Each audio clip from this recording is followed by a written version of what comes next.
Companion planting is looking at the diversity of plant life, soil activity, bird life, insect life, and looking at what plant needs what, how it grows, when it grows, what season it is deciduous, what season it fruits. And so, companion planting is understanding the diversity. It's observation. Any gardener knows if they observe in their garden, they can tweak it accordingly to control insects. And they've done that with flowers and so on, but companion planting is understanding how the roots of plants work, how the leaves work, how the wind plants it.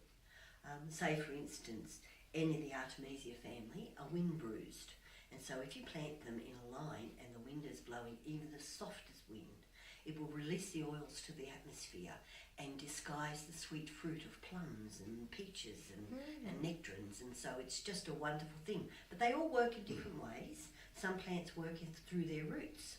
Sow thistle, the weed, is the doctor weed, and it self-sows next to just about any plant, and when it does, you sit up, pay attention and go, oh my God, it needs help, because sow thistle puts itself where a plant is in strife.